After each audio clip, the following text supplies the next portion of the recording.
Labas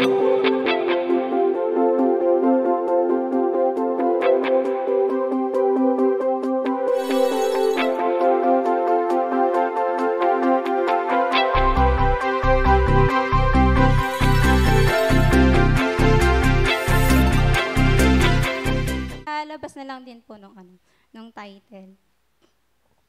Yan, yung i-share ko po sa inyo, ito siya, sabi dito, yung title, God's Prescription for Overcoming Fear. Ayan, yung key verse nun sa 2 Timothy 1:7. At kung nandito po kayo nung, kailan ba yun? Yung nag-OPM po last time, siguro July po yun, yung nag-preach po si Ate Mer. Ayan, yung about po dun sa Victory Over Fear. Isipin niyo po, parang karugtong po yun ito. Ayan, so kung hindi nyo pa po yung napapakinggan, mas watch po yun. Tapos pakinggan nyo rin po ito. Ayan, parehas lang po sila ng tinutukoy, pero mas lalo nating maunawaan at mas lalo mong papatatag yung pananampalataya natin kay Lord. Kung may mga pagkakataon na may mga takot pa tayo, ganun. Pero sa pamamagitan nito, mas lalo tayong papalakasin ng Panginoon. Ayan, tapos, ayan. Kasi parang sa akin din po talaga, parang testimony ko nga din po yun na, isa din talaga ako dun sa tao na, yung parang matatakotin. Yan. Siguro mamaya, may share ko pa yun kung bakit nga po. Tapos yung prescription, siguro lagi po natin yung naririnig. Kung sa medical term, ayan, kung sa mga ganong bagay. Di ba, ito po yung sinasabi na mga payo or yung prescription, madalas ito yung reseta na sinasabi. Yan. Tapos, ito din yung advice o suggestion o yun nga, ipayo ng mga doktor sa isang tao. Ayan. Pero, sa oras na to, ituturo sa atin ano naman yung payo sa atin o yung prescription nga ni Lord sa mga buhay natin to overcome fear. Ayan. Tapos, nag-search din po ako wala pa ako dyan, pero sige, yan na yun. Yan, nag-search din ako sa dictionary or sa Google, ano ba ibig sabihin ng prescription. Yan, hindi na po kasi ako nakapag-print. Nasa cellphone na lang yun.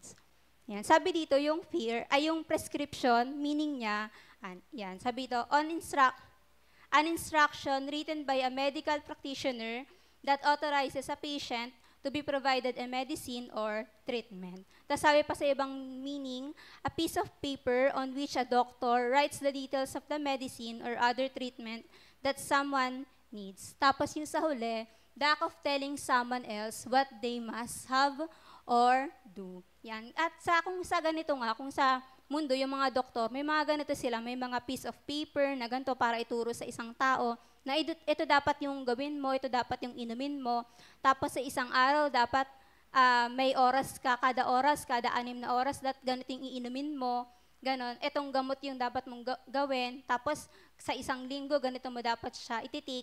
May mga ganon sinasabi sila. Tapos sa isang papel na yon may sinasabi kung ano bang gamot yung kailangan mo. Yan. Si Lord, meron din siyang binigay sa atin na ganon, na prescription nga.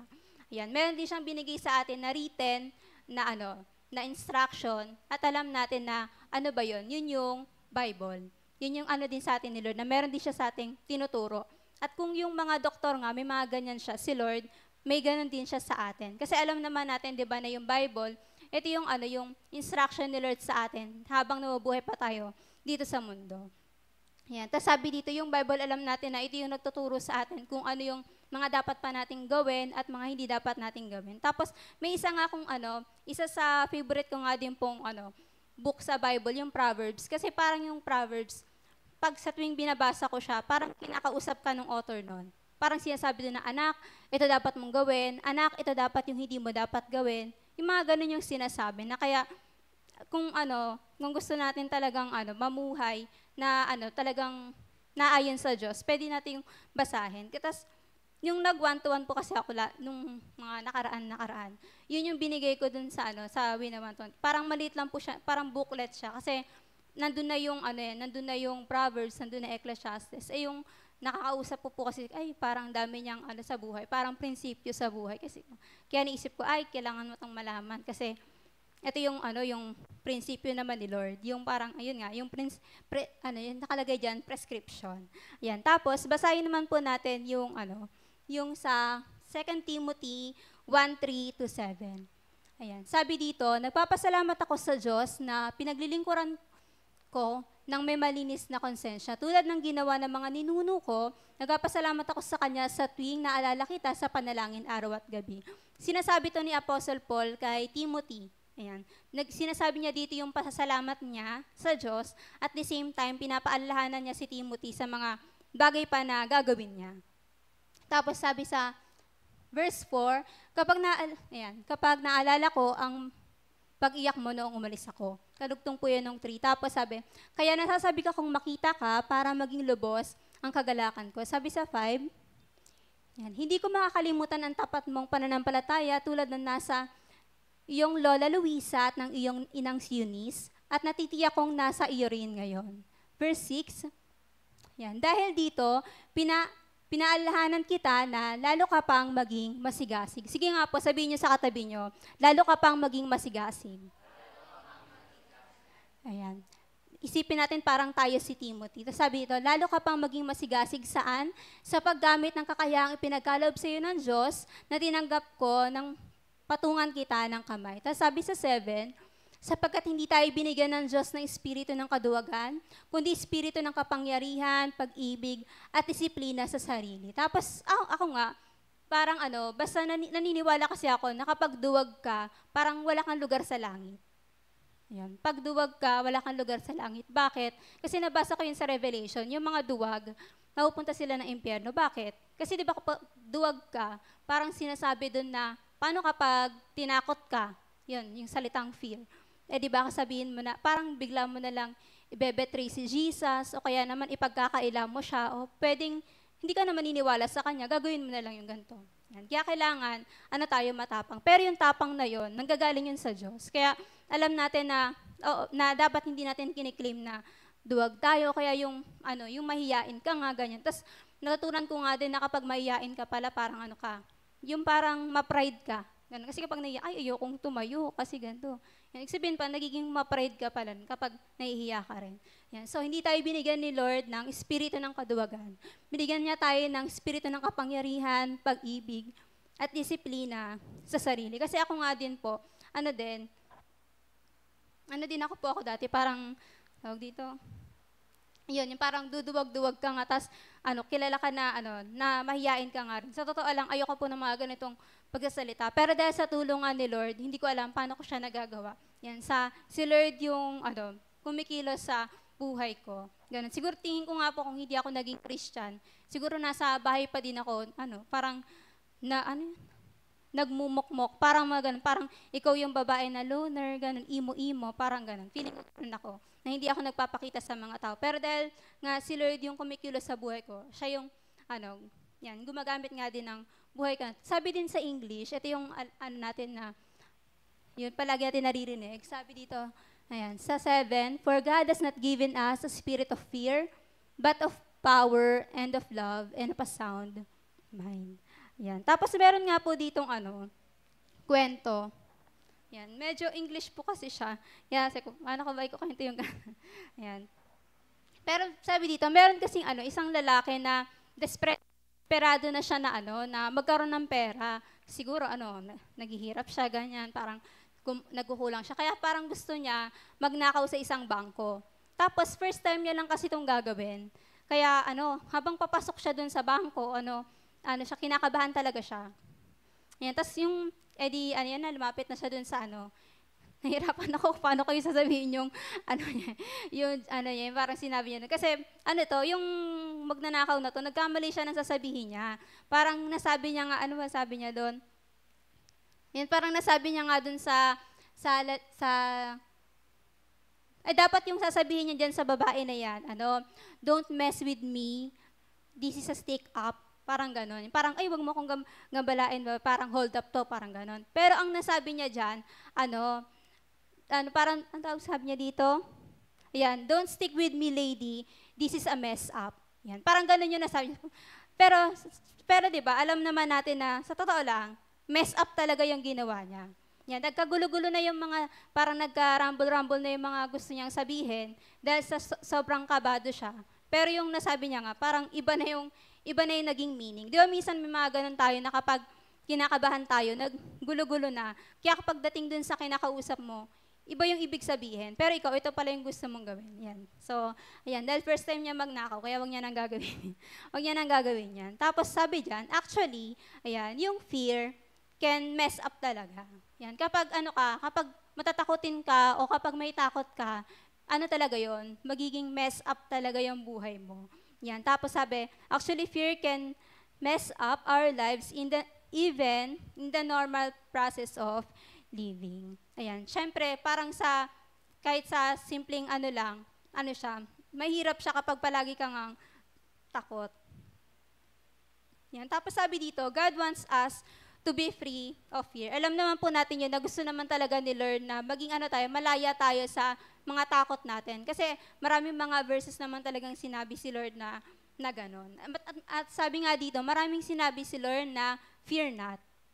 At alam natin na may sinabi si Lord na 365 times niyang sinabi sa Bible yung salitang fear not. Para sa isang araw, meron kang baon. Ay, itong araw na to, ito yung fear not na baon ko na dapat hindi ako matakot. Yan. Yun yung sinasabi ni Lord sa atin. At ayaw talaga ni Lord, hindi kalooban ni Lord na palagi tayong natatakot sa mga bagay-bagay. Kaya ako nga rin, parang dati talaga sobrang matatakotin ako. Pero, ayun, salamat sa Lord kasi parang siya mismo yung tumulong sa'yo para mas ka maging matapang. O parang hindi yung tapang na yun na, minsan kasi may tapang na pang sarili mo na lang. Pero yung tapang na nagmumula nga kay Lord. Tapos meron ditong, ayan, so para mas pa nating maunawaan tong sinabi ni Lord sa atin. Ayan, ano nga ba yung value of fear? Ayan, merong good side o merong valuable kind of fear. O ito yung positive side naman ng fear. Kasi minsan, di ba, pag sinabi mong takot, parang minsan negative siya. Yan. Pero ito, merong positive side naman yung fear na to. Bukod pa dun sa alam natin na fear of the Lord. Ito yung parang practical, ganyan, na alam naman natin. Yan. May isang batang nasa camp. Ayan. Tapos siya yung bata na ayaw niyang sumama parang ayaw niyang makisama dun sa camp. Tapos ang ginagawa niya, parang mahirap siyang pakitunguhan. Isipin niyo na lang yung mga nasa kids church na bata. Tapos parang mahirap pakitunguhan, ganito, parang mahirap sawayin, ganun. Parang, wag na nating i-mention yung mga batang ganyan. Pero, di ba, parang alam na nila na, itong batang to, ganito siya. Ayan. So, one time, yung nagbabantay dun sa bata na yun, kasi camp nga yan. So, one time, yung nagbabantay dun sa camp na yun, kasama naman nila yung mga magulang nila. Kaya tinawag nung teacher na yun, yung nanay ng bata. Tapos parang sinasabi doon na kailangan parusahan yung bata na to kasi hindi siya marunong sumunod. Tapos parang sobrang hirap niyang pakitunguhan sa iba pang mga bata. So, ayun na nga yung sinabi ng teacher. Tapos sabi nung nanay, wag niyo pong sampalin si Irvin. Irvin kasi yung pangalan ng bata. Ang gawin niyo po dyan, sampalin niyo po yung katabi niya na bata. Yan, para matakot siya. Parang kawawa naman yung bata, nadamay pa. Yan. Pero sabi daw kasi dito, kasi si Irvin daw, sensitive siya. So kapag may nakita siya na, sinaktan to, matatakot siya, magsasabinta siya sa'yo. Yan. Di ba minsan yung mga batang gano'n na kailangan mo munang takutin na, papaluin kita. Tapos saka sila susunod. Yung parang may mga gano'n. So may mga ganong fear daw na dahil sa takot silang gawin sa kanila to, ayan, susunod na lang sila. Ayan. So, ayun, kawawa naman yung sasampalin na kapwa niya bata. Pero ganun daw yung example. Parang kailangan na magpakita ka ng example na ito yung gagawin ko sa'yo kapag hindi mo ginawa yung ganitong bagay. Tapos sabi dito, ayan, fear serves to do some good things for us. Medyo hindi ko po kasi kita yung TV. Sabi dito, we can avoid many pitfalls because we are afraid. May mga bagay na parang hindi natin magagawa. Yan, ma-avoid natin kapag takot nga tayo. May mga ganong good things nga daw yung fear. For example na lang, ewan ko kung pinapantakot din ba sa inyo to ng mga magulang nyo, si Chucky. Wag kang lalabas ng bahay, nandiyan ikukunin ka niya. Baka masagasaan ka. Parang ang negative ng sinasabi ng magulang. Pero yun nga yung panakot nila. Di ba? Parang sinasabi nila, wag kang maglalaro sa labas basta-basta kasi ganito. Yung parang baka matusok yung paa mo, may maapakan ka, ganyan.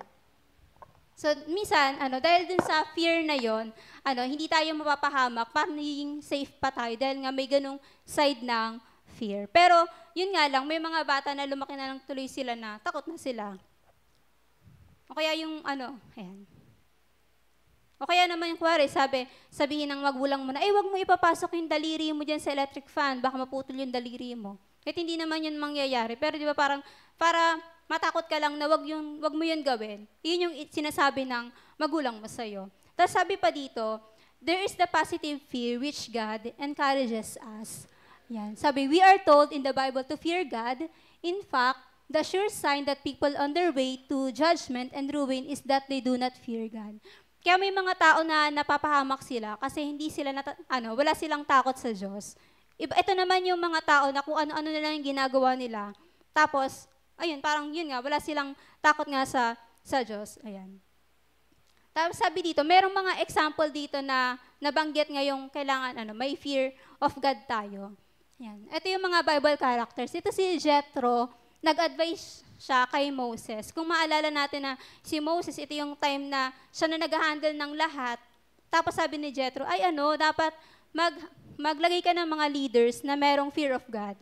Yan. Siyempre, kailangan nyo na yung leaders na may fear of God para madali siyang makapag-lead. Yun yung sinasabi. Tapos sunod naman, si Solomon, yung writer ng Ecclesiastes, sinasabi niya nga dito, sinasabi niya dito na stated that the major responsibility of man is to fear God.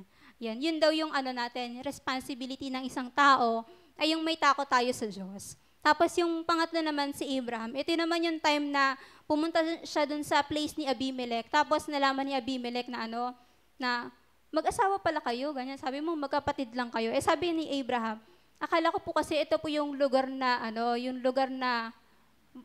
yung mga tao walang takot sa Diyos. Kaya sinabi ko na magkapatid kami. Kasi baka syempre kung anong gawin sa kanila kapag ganito yung sinabi niya. Yan. Pero, ayun nga, yun. Parang sinasabi niya, akala ko yung lugar nila Abimelech, wala dong may takot sa Diyos eh. Yan. So, yun yung mga nabanggit na may fear of God. Tapos, meron ditong isang kwento. Yan, sabi, some years ago, yung may Grand Trunk Railroad, nag-offer siya ng reward ng $2,500 kung sino yung makakagawa ng isang best phrase para dun sa isang railroad sign. Tapos syempre yung $5 na to, malaking pera na to sa kanila nung panahon nila. Yan, sobrang laki na yon. Tapos alam niyo ba na kung ano yung railroad sign na yon? Ayan, ito lang naman siya, yung stop, look, listen. Beware of railroads. Yun yung parang simple lang yung nilagay niya, pero sa pamamagitan nun, di ba, yung good side ng fear, matatakot sila na, baka masagasaan ako ng trend, kaya hindi na lang ako, kailangan mag-stop, look, and listen ako, ganyan. So, ayan daw yung sabi dito, a healthy respect and fear of trains is good for all of us. Yan. Good naman talaga yun na, syempre, kapag nandyan na yung trend, hindi ka naman pwedeng patawid-tawid ka pa. Tapos sabi dito, ayan, alam natin na sa panahon ngayon, may iba-iba na rin kasing, kung sa modern na panahon natin ngayon, iba na kasi yung mga tao. Pag sinasabing, minsan kasi naging OA na, kuwari, dati sabi dapat may takot kayo, mga bata. Pero ngayon naman, naging OA naman sa katapangan yung mga kabataan ngayon. May parang sobrang tapang na nila. Tapos ito, may isang balita, ayan, si Christopher Lane. Ayan, isa siyang star athlete daw siya. Tapos ang ginawa sa kanya, binaril siya. Nag-aaral siya sa Amerika pero nakatira siya sa Australia. Tapos nung binalita daw kasi ito sa TV, so sa ibang bansa yan, ganun. Tapos, edi nahuli yung mga inakusahan na mga youth din yon, mga binatilyo daw. Tapos nung hinuli, syempre yung mga bata na yon, ang kasama daw nung mga youth na yon, edi pumunta sila parang siguro sa korte. Parang siguro pumunta sila sa police station. Tapos kasama nung inakusahan na binatilyo, yung 15 years old na girlfriend niya, tapos buntis. Parang ganun grabe naman yung walang fear of the Lord naman yun. Tapos isa pa, nung one time nga daw na may hinuhuli, tawag dito, hinuhuli na siya nun, pero ang ginagawa pa, ano siya, tumatawa-tawa siya, tapos sumasayaw pa siya. Siguro, na-imagine ko sa isip ko na, sige, huliin mo ko, ikulong mo ko. Tapos parang siguro tumatawa-tawa pa siya. Parang naging OA na sa katapangan naman yung iba na, ay, wala nang takot, ganito na. Ganito naman yung ginagawa nila. Tapos, so, ayun naman yung sa ano na to, yung sa ibang bansa. Tapos kung dito naman sa Pilipinas siguro na balita, yung ito, yung sinend sa atin na ano, yung parang, dahil yung mga bata ngayon, wala na sila masyadong takot, parang andali na lang sa kanilang magbugbugan. Parang andali na lang sa kanilang magrambulan, ganito, andali na lang. Parang sa small thing na to, nagagawa na nila yung ganitong bagay. Tapos di ko din alam kung alam nyo naman to, na balita din, na latest lang siya, si ano, yan, yung Pura Luca Vega. Yung parang siya naman, yung parang wala naman din siyang fear kay Lord, yung parang grabe naman yung ginawa niya. Tapos ang ginawa nga sa kanya, ano na siya, parang nakaban na siya sa iba't ibang mga, ano, mga city, dahil nga sa ginawa. Pero para sa kanya, ano daw, form of art naman daw yun, tapos bakit daw siya magsusorry, wala naman daw siyang ginawang kasalanan. Pero hindi niya nga alam na nawawala na siya ng respect sa Diyos, maging kahit sa mga ano din, yung parang sa Diyos nga din natin. Ganun. Para sa kanya, art niya lang yun. So, ayun nga, apparently, we are lacking of respect. Yan. For God and for man and for human life and in our modern life. Sa panahon natin ngayon, yung mga tao, parang nawawala na talaga sila ng respeto. Yan. Parang dati kapag, kapag part ka ng LGBT, parang minsan, tiyatago-tago mo pa, tapos medyo okay pa silang kausap. Kaya, pero ngayon, parang, dahil nga parang pinapangalandakan sa kanila yung salitang pride, naging gano'n na sila lalo. Na parang nawala na sila ng respect sa Diyos, nawala na rin sila ng respect. Parang basta-basta na lang sila mag-blaspheme nga sa Diyos. Gano'n. Tapos sabi dito, to fear God is the beginning of wisdom naman talaga. At alam na alam po natin yun. Pero, sabi dito, so failure to fear God must be the beginning of stupidity. Yan. So, magagawa natin yung mga balita kanina na mga sinabi ko kapag wala tayong fear of God. Yan. So, ano naman kung nalaman natin ano naman yung kanina yung value ng fear? Ano naman yung victims of fear? Yan. So, mahalaga din na malaman natin tong bagay na to. Yan. Mayroon ditong isang babae. Yan. Siya si Ann Landers. Tapos, isa siyang newspaper writer. Yan. Tapos nung sa kasagsagan nga po na na kasikatan niya, nung sikat siya, palagi siyang nakaka-receive ng 10,000 letters a day. Tapos yung number 1 daw na subject na sinasabi doon ng mga tao sa letter na pinapadala sa kanya, siguro para ilagay niya sa newspaper, yun nga, yung sa fear. Tapos, ito yung mga sinasabi nilang fear nila. Ayan. Yan yung iba, natatakot sila na. So yung mga tao, sobrang dami nilang takot. Bukod dun sa phobia na mula A to Z, yan, meron pa silang mga iba pang takot na kagaya ng ganito. Ayan, yung iba, takot silang mamatay. Di ko alam kung ganun ba kayo dati, or dahil bata pa naman tayo, siguro sa mga medyo may edad na ganun ba sila. Yan. Kasi siguro natatakot silang mamatay, di nila alam saan ba sila pupunta, o kaya naman, ano bang meron afterlife. Yan. May mga taong takot mamatay, may ibang naman na takot naman sila mabuhay. Bakit? Dahil sa mga, parang mga pangyayari sa buhay nila ngayon, parang yung mga tao na gusto na lang nilang, parang mawala sa mundo, ganon. Tapos meron namang ito naman, yung parang, meron ding mga takot na pag wala silang pera. Siguro dahil, marami na silang utang, o kaya naman wala silang pambayad ng mga bills, wala silang pambili ng mga kung ano-anong pangailangan na nila sa araw-araw. Meron namang tao, natakot naman sila na mawala yung pera nila. Kaya yun, parang lumilipad.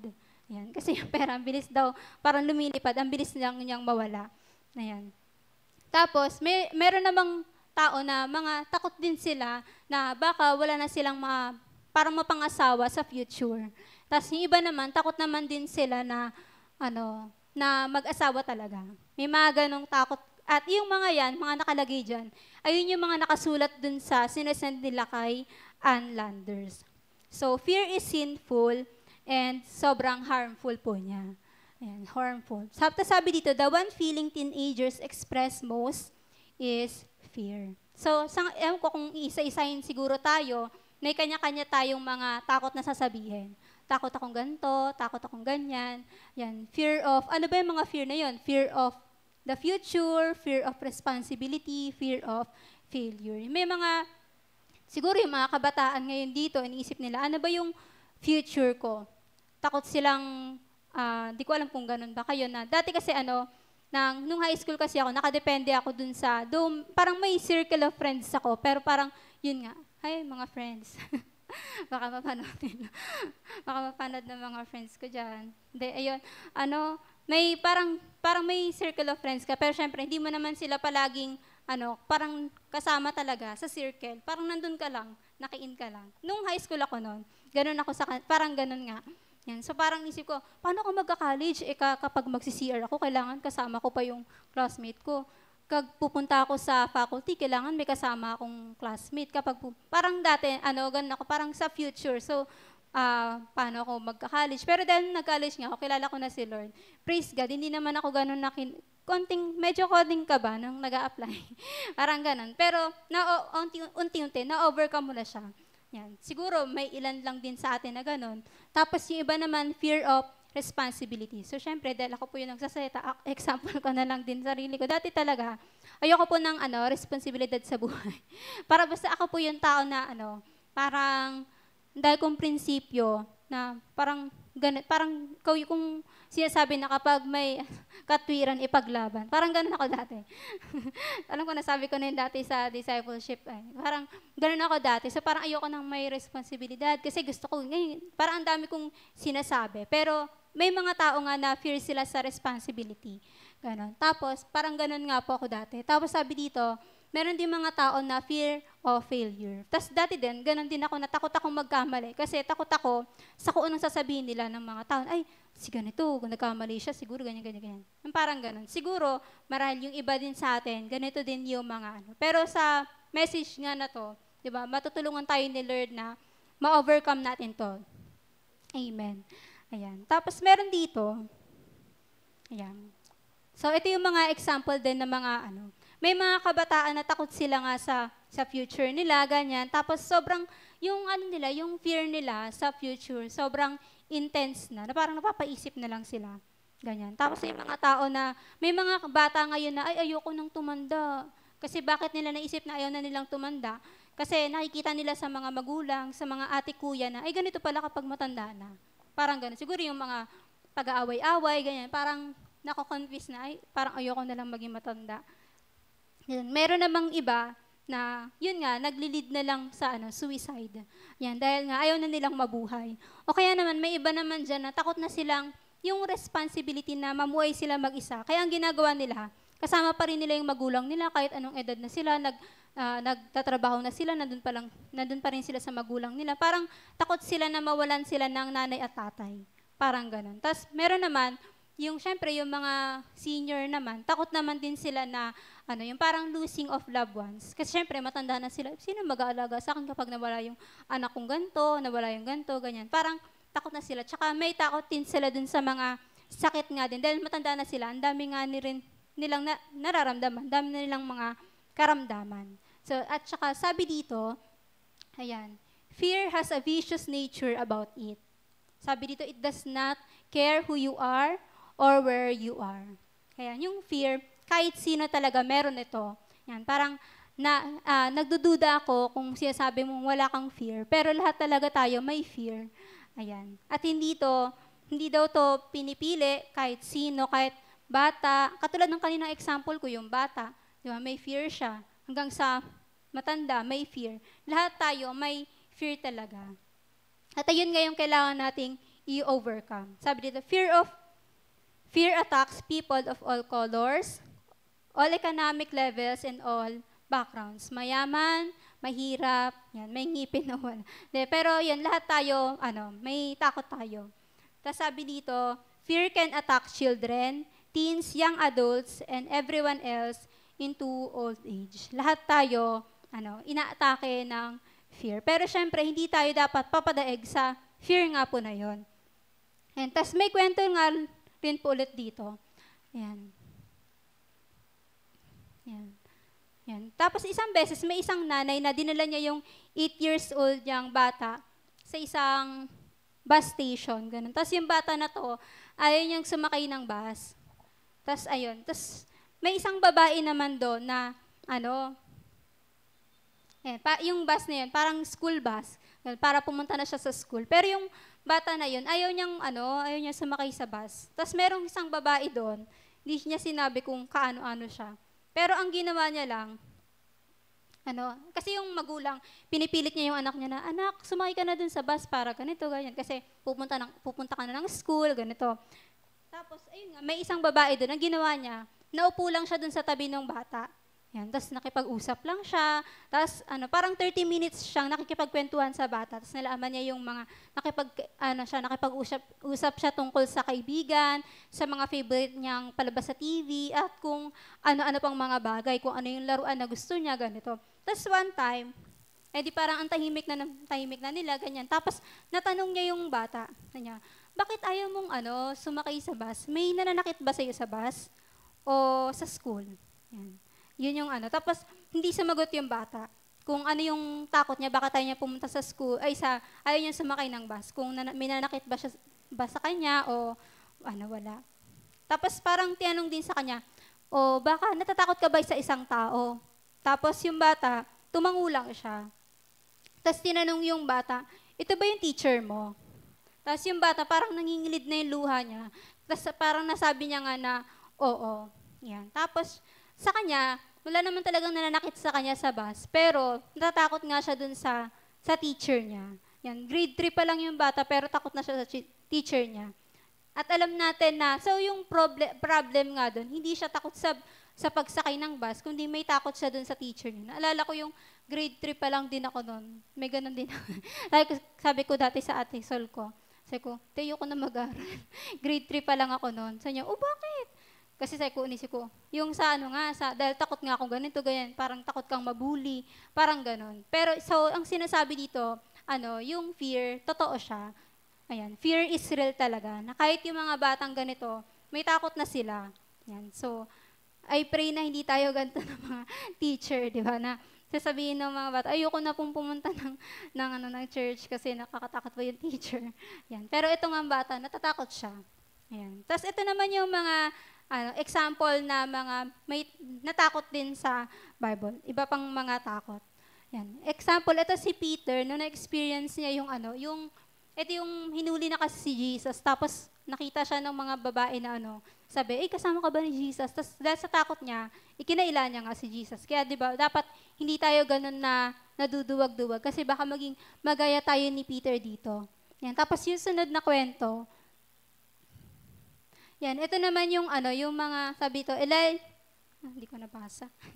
Elijah knew the power of fear after his mighty victory against the prophets of Baal at Mount Carmel. Sabi, fear respects no one, anyone can fall victim to fear. Ito yung syempre, hindi na siya natakot dun sa mga prophets of Baal. Matapang siya na hinarap yung mga yun na, hindi, totoo tong Diyos na pinaglilingkuran ko, ano naman yung sa inyo. Yan. Tapos ito naman yung kay Timothy, yung kanina na binasa kong verse kanina. Ito yung pinapaalalahanan si Timothy ni Apostle Paul na huwag siyang matakot, ganito. Hindi tayo binigyan ni Lord ng espiritu ng kaduwagan, kundi espiritu ng kapangyarihan at ganito pa, ng pag-ibig at disiplina sa sarili. So ayan yung mga yan. Diyan niya pinapalakas si Timothy na na mas lalo pang magtiwala nga kay Lord. Tapos meron dito 3 C's of fear. Yan. Sabi dito, ayan. Yung fear, ayan. Fear challenges our training, confounds our temperament, contests our trust. Ayan. Ayan. Please bear with me po. Ayan. Kasi tinapos ko lang po siya. Ayan.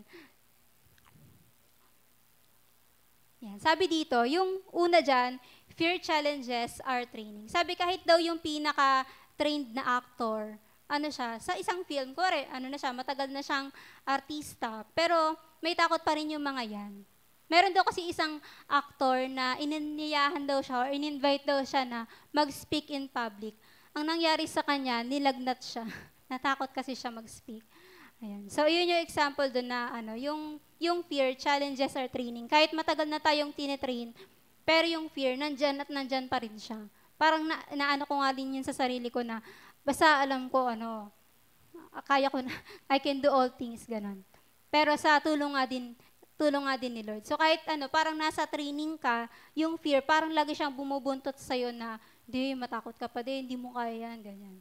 So kahit yung artista nga daw na trained na siya, pwede pa din siya matakot. Tapos sunod dyan, fear confounds our temperament. May iba daw mga tao na sobrang self-confident sila. Yan. Pero in public, pag nagsasalita sila, may confidence sila sa pagsasalita.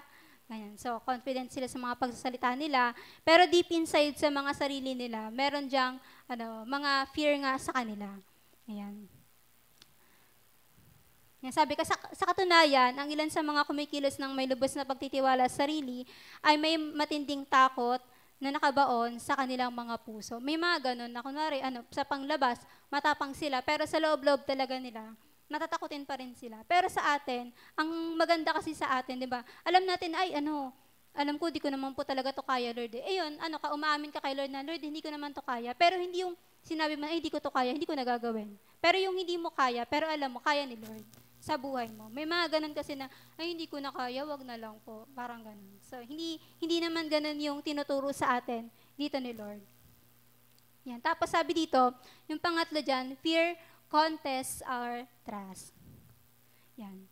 Sabi dito, may kwento kasi dito na you may be killing your dentist. May mga dentist daw kasi na, parang namamatay daw sila agad-agad. Parang young dentist, tapos namamatay na sila agad. Bakit daw? Kasi may mga dahil nababurn out sila dun sa mga patients nila, na sobrang takot sa kanila. Parang wala pa nga kaming ginagawa, pero takot na kayo. Yan. Pero sabi niya, I don't know kung totoo daw ba yun, na kung may mga dentist daw na namamatay ng maaga. Pero sabi nung nagsulat nito, but I know a few dentists who have almost killed me. Bakit sinabi niya na parang almost killed daw siya? Kasi siya din mismo, takot siya sa dentist. Parang kapag bubunutin na yung ngipin niya, takot na siya na himatay na. Parang ganun daw. Yan. Tapos meron daw kasi ditong kwento na kahit daw yung pinaka-confident na business owner, siya, nung time na sobrang galing niya na, marami siyang empleyado na pinapasahuran. Pero nung time na mag-visit na daw siya doon sa dentist niya, naduduwag siya na parang kailangan niya pa ng sobrang daming anesthesia sa bibig para lang hindi niya na maramdaman yung pagbunot nga sa ngipin niya. So kahit nga ganon, di ba, kahit sobrang tiwala na natin, pero yung fear talaga, nandyan siya palagi. Ayan. Meron din nga di ba, parang meron nga din, sabihin mo, di nga natin pwede sabihin na kalalaki mong tao, takot ka. Di natin pwedeng sabihin yan. Kasi kahit sino pala, talaga, may takot talaga siya. Parang ganun. Alam mo, lalaki to, pero takot pala sila sa mga rides, takot pala sila sa mga ganito. Ako, di ko pa naman siya ganun na-experience, pero gusto ko lang itry. Tapos ewan ko kung matatakot na ba ako pagkatapos. Gusto ko lang itry. Parang ganun. Pero di ko alam kung takot ba dahil sa heights o takot mahilo. Parang may mga ganun lang kasi na mga instances lang.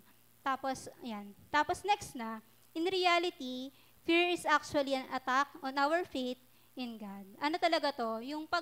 Syempre, kapag may fear ka, wala kang faith. Kasi, yun na yung ibig sabihin. Ayan.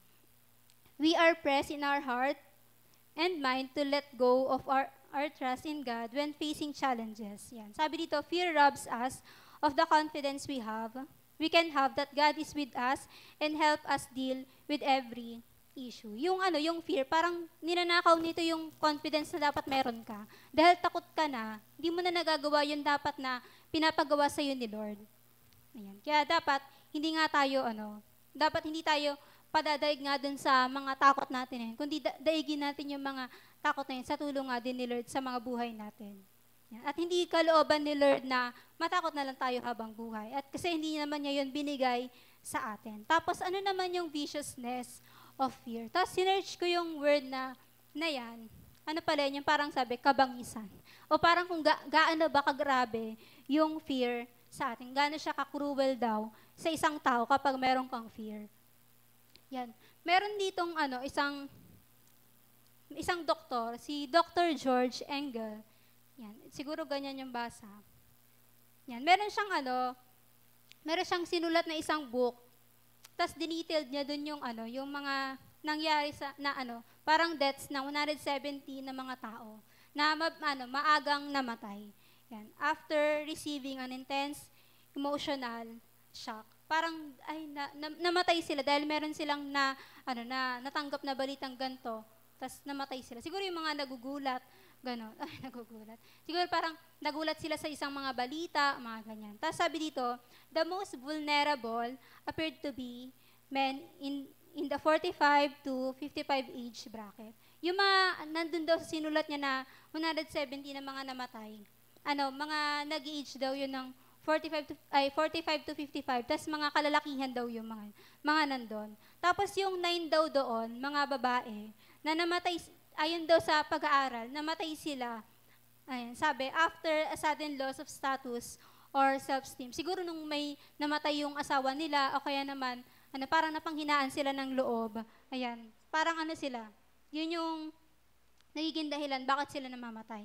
Yan. Tapos meron din dito, the woman typically died after hearing the news of the unexpected death of their husbands. May mga naman na, dahil namatay yung asawa nila, dahil sobrang takot nila na, ako na lang mabubuhay mag-isa, namatay na rin sila. Kaya di ba minsan, parang di ko alam kung siguro sa ibang mga pamilya yon. Madalas may mga ganong story. Kasi naalala ko nung nag-i-interview ako dati sa DSWD.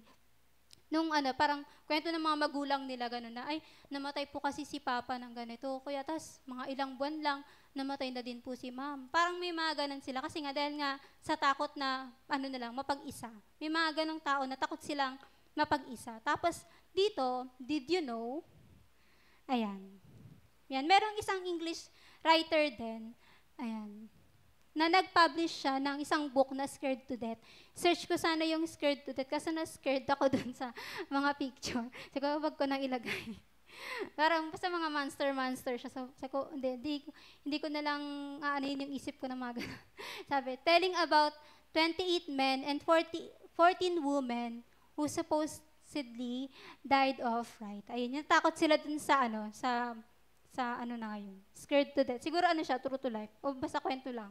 Yan. Tapos meron din ditong sabi, it has been documented that when facing what is perceived, merong sinasabi dito na minsan daw kasi, may fear tayo na mas lalo daw palang tumataas yung blood pressure natin kapag kinakabahan na tayo. Kaya pala naalala ko, nung may nag-BBP, nung dati na nag-YA, sabi, huwag kang kabahan, tataas yung BP mo. Totoo pala yon na kapag kinakabahan ka, mas lalong tataas yung blood pressure mo na parang ma-high blood ka na kahit hindi ka naman talaga dapat high blood nung time na yun. Siguro dahil sa sobrang kaba mo, naging high blood ka tuloy. Parang ganun. Pero hindi naman talaga dapat. Dapat pala kalmado ka lang palagi. Yan. Tapos meron din daw, in some cases, may mga tinutuklaw daw ng mga ahas. Hindi sila namamatay dahil sa venom ng ahas. Kundi namamatay sila sa cardiac arrest. Bakit? Kasi nagulat sila, tinuklaw ako ng ahas. Nagulat ako, namatay. Parang ganon. May mga ganon. Parang dahil hindi pa naman dumadaloy sa dugo siguro nila yung lason, ganyan. Pero dahil alam nilang, ahas yun eh. Patay na sila. Ganon. Nagulat dahil sa gulat nila. Yan. Tapos sabi din, yung kahit daw sila Ananias and Sapphira, takot daw kasi sila sa parang scared sila na mamatay. Naisip ko nga, siguro kaya pala nung binalita kay Sapphira, tama yung babae si Sapphira, diba? Nung binalita kay Sapphira, namatay na yung asawa, kaya bigla siyang namatay din. Siguro kasi nagulat din siya. Cardiac arrest siguro siya. Namatay na siya. Parang sa isip-isip ko, siguro sa isip ni Lord, wala pa nga akong ginagawa, patay ka na agad. Pero siguro dahil nga sa gulat mo, dahil sa takot mo, namatay ka na. Parang ganun. So, wag tayong matakot basta-basta. Masama siya. So, ganun pala kagrabe talaga yung ginagawa ng fear sa mga buhay pa natin. At ano pa yung ginagawa nun? What fear can do? Sabi, fear creates forgetfulness of God's promises. Fear generates unfaithfulness toward God's purposes. And fear generates weakness in God's people. At ano yung mga sinasabi dyan? Una, fear creates forgetfulness of God's promises. Sabi, when a Christian is fearful, it is a sign of forgetting the promises of God. Kapag matatakutin ka, ito na yung sign na sabihin na to, nakalimutan mo na yung pangako ni Lord. May one time kasi, siguro kwento ko na lang din po, takot pa rin. Parang kinabahan din po kasi ako. Ano po kasi ako, nag-cash in ako ng, parang first time ko lang kasi siya mangyari. Parang, kung mapapanood man to ng mga taga-Gcash at BPI. Hindi, shock lang. Hindi, nag-cash in po kasi gamit ng Gcash ko to BPI, parang yung link po ng bank. Tapos, tapos ang nangyari, hindi siya pumasok sa sa GCash ko. Pambabayad ko yun sa parang sa Meralco at saka sa iba pang mga and due date na yun.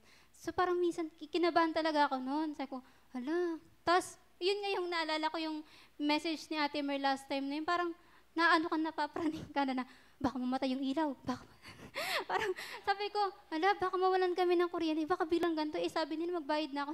Parang ganun, kaya napapaisip talaga ako noon kasi dapat nagbayad na ako, lagpas na ako ng ilang araw kaya parang nagmamasid-masid ako sa paligid kasi baka mamatay yung ilaw, ganun, parang kinakabahan ako, ganun. Pero dito ko nga naalala na kapag natatakot ka pala, nakakalimutan mo na, may pangako pala talaga si Lord.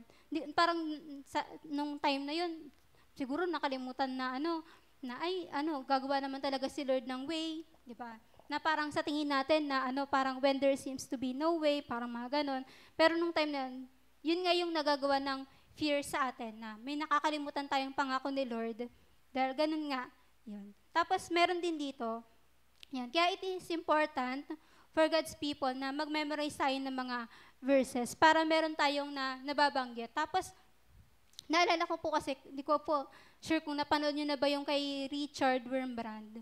Yan, nahuli kasi hindi ko na po ikukwento yung pinaka-kwento nun, pero siya, nakakatuwa kasi memorize niya yung 365 verses na may fear not. So, araw-araw, sa tuwing sasaktan siya, paparusahan siya, or parang bubugbugin siya, ganyan, araw-araw meron siyang nire-recite na ganon, na about sa, fear not, ganyan. Kaya tayo din, important na mag-memorize nga din po tayo. Sabi, studying the lives of Bible figures or characters can help us as well. Parang sa mga praise God nga po kasi meron tayong mga Sunday school, may tinuturo na Bible story, may tinuturo na Bible characters, may tinuturo na iba't iba pang klase ng pag-aaral sa Bible. Mahalaga din pala na malaman natin yung mga ganun. Kasi sa pamamagitan nun, mas napapataas yung faith natin kay Lord na sila din naman, may fear din naman sila. Pero dahil sa tulong ni Lord, na-overcome nila yung mga ganong bagay. Kaya, ayun, attend na po tayo ng Sunday school.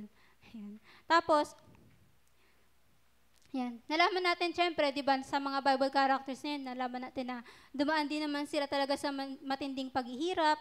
Yan, iniisip ko dun sila, sila Shadrach, Meshach, at Abednego. Siguro may time dun na natakot ba sila nung ipapasok na sila dun sa pugon ng apoy, ganyan, or si Daniel ba, natakot ba siya dun sa mga layo ng kaunti? Parang isip, pero, di ba, ang amazing na nalagpasan nila yung lahat ng iyon.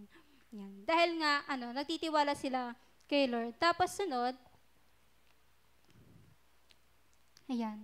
Fear generates unfaithfulness toward God's purposes. Ayan. When we fear, we are unlikely to obey God. Ayan. Kapag takot tayo, parang madalas hindi natin na-obey si Lord. Yun nga yung isang example dito na, kunwari, gusto kang gamitin ni Lord sa ganitong bagay, pero dahil dapat sa ka pa talaga, kunwari, sa pagsayaw ka talaga, pero dahil takot ka sa mga tao na titignan ka nila kung paano ka gumalaw, hindi mo na nagawa yung purpose mo dapat na parang gamitin ni Lord yung buhay mo sa mga pagsayaw, kuwari sa mga pagtuturo, marunong ka naman talagang magturo, pero dahil nga may takot ka sa mga tao, hindi mo na na-obey si Lord.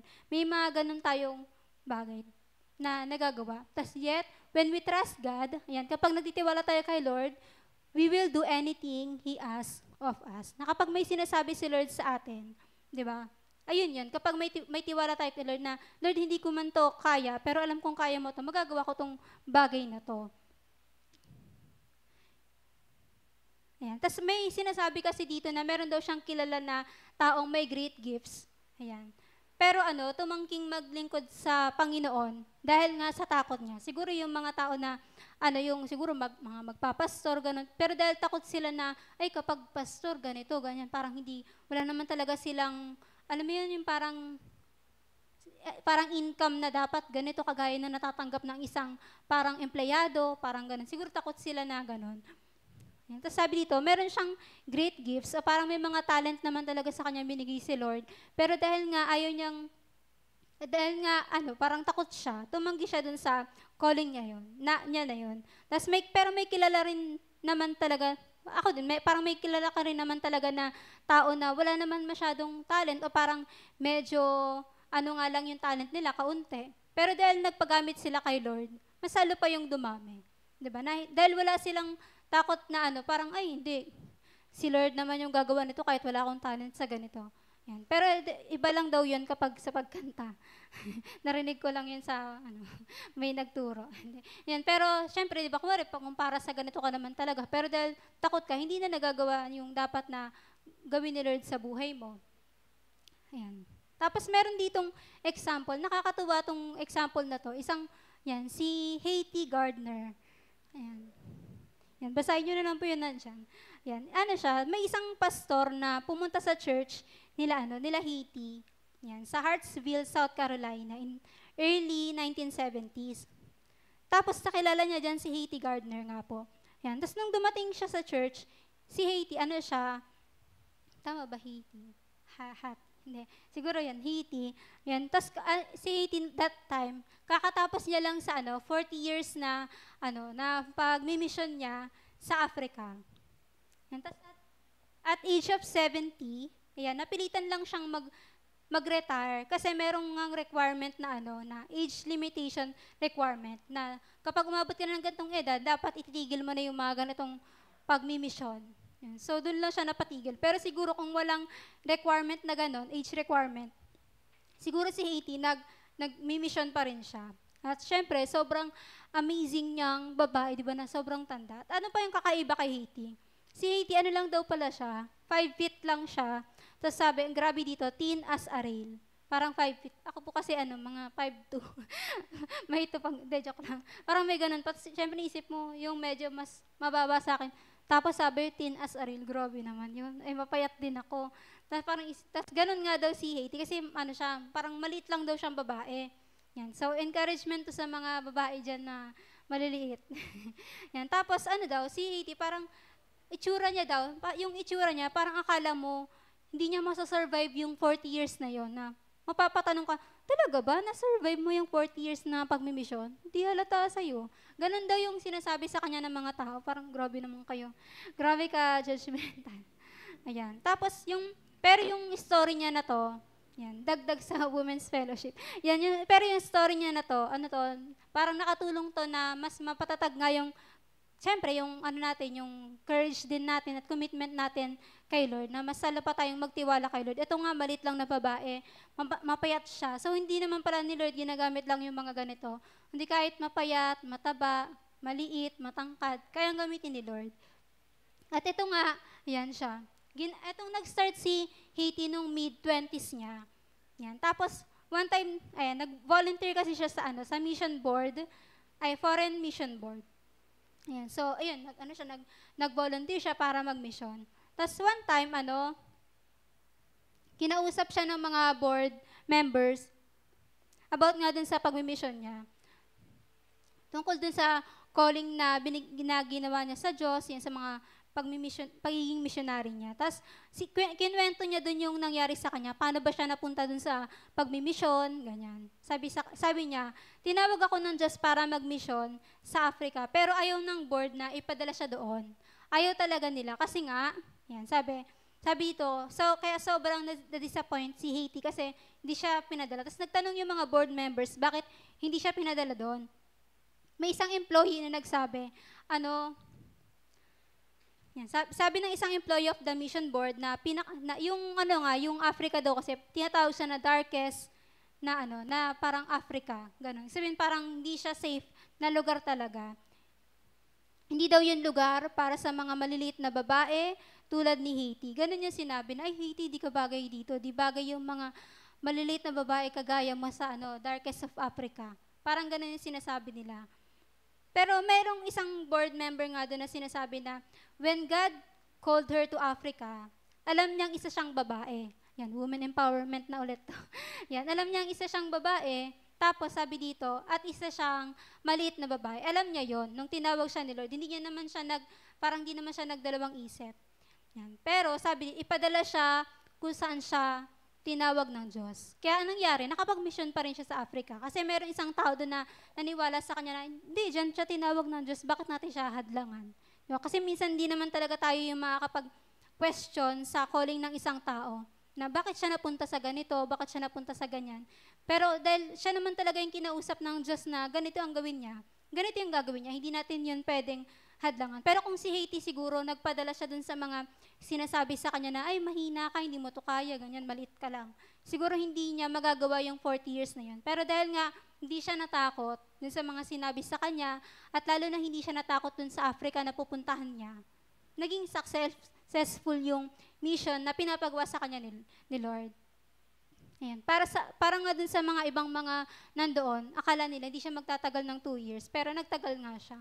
Ayan. Sabi dito, ayan, basahin nga po natin to. Dear friend,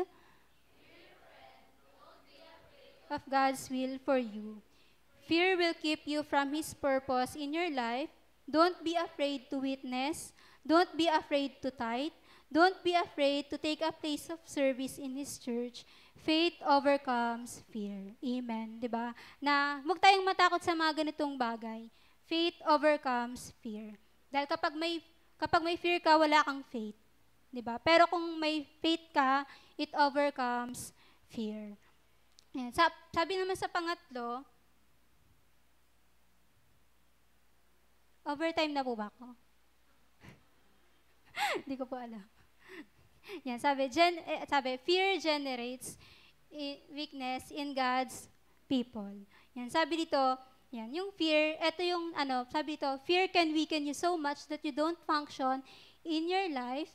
Fear can keep you from seeing yourself as the unique person God has made you to be. Yes, fear weakens God's people, and that weakens God's work. Meron daw kasing tinatawag na sakit na BDD, na ito daw yung tao na para lagi niyang nakikita yung sarili niya na parang may deformity sa kanya, na parang hindi naman yung totoo, pero imaginary, pero siya nakikita niya yun, na siguro may something sa mukha niya, pero hindi naman yung totoo.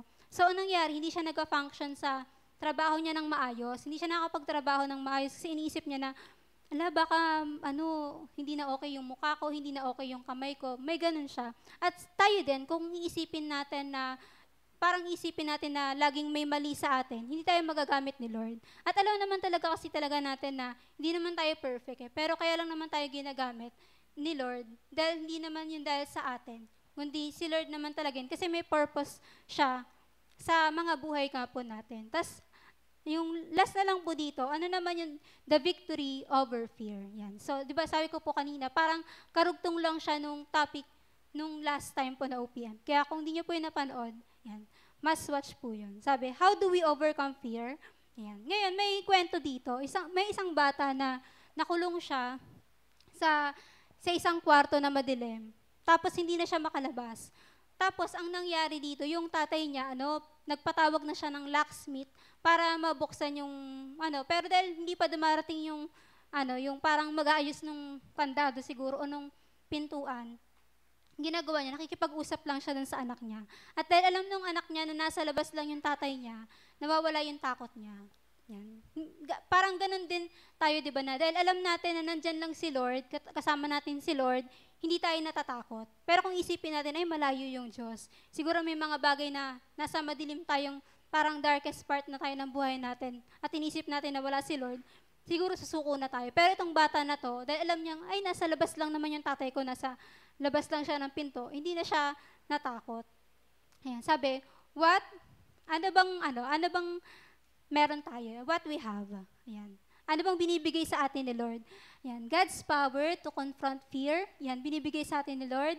At God's love to cast out fear. And God's sound mind to contain fear. Ayan. Tapos may kwento nga dito. Ayan. Ikukwento ko sana yung joke na yung sa crocodile, yung tatawid siya ganyan.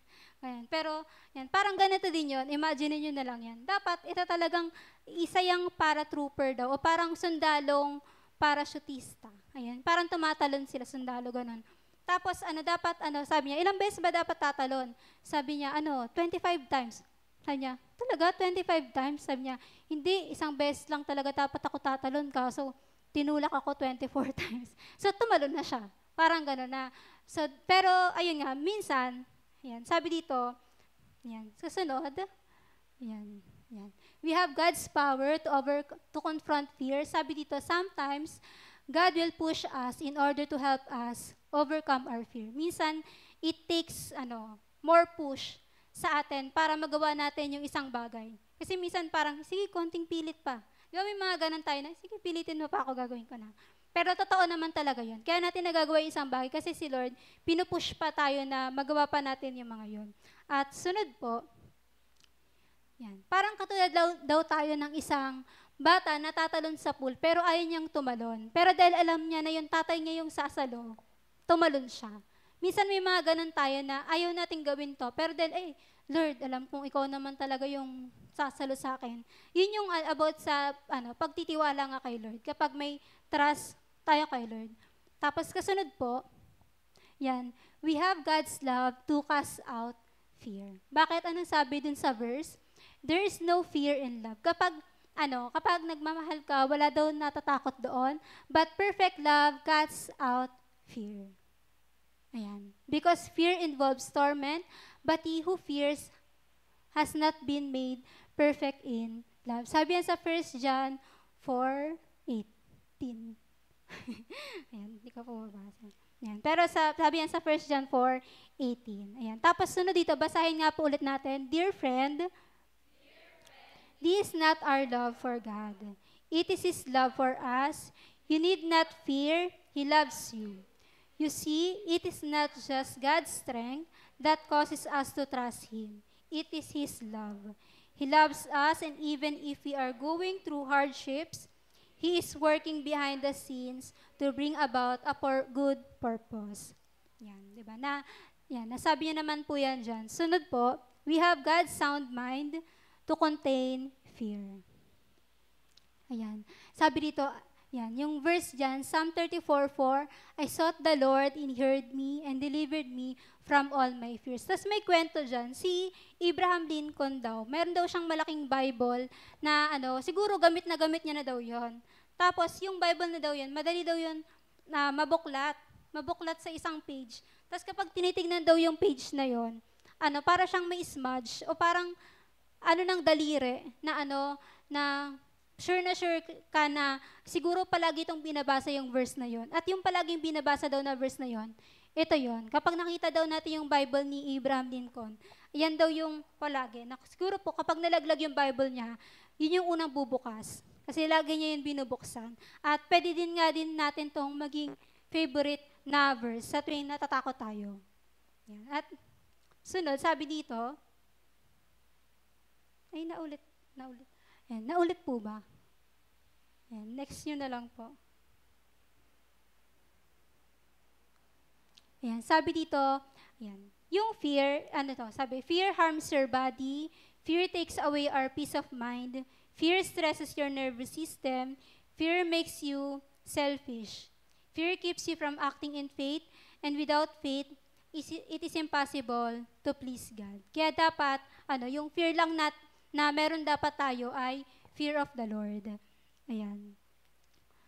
Yan. Kaya kung may mga pagkakataon nga po sa atin ngayon na parang may ganito po tayong mga fear, lumapit po tayo sa Lord at alam natin na si Lord, tutulungan niya tayo na ma-overcome natin ang lahat po na ito. Kung may mga times na nangyayari sa atin yung mga ganitong mga takot, pero maniwala tayo kay Lord na ma-overcome natin yung lahat ng ito. At sabi nga sa dulo, God's prescription for overcoming fear. Ayan. Alam natin na si Lord, nag-care siya sa bawat isa at hindi kalooban ni Lord na matakot na lang po tayo sa pagiging Kristiyano natin. At hindi naman po tayo dadalhin dito ni Lord sa oras na to na parang wala siyang gagawin sa mga buhay natin. Di ba na dapat, ngayon, kung may mga ganito pa tayong takot, mag-respond tayo dun sa sinasabi sa atin ni Lord.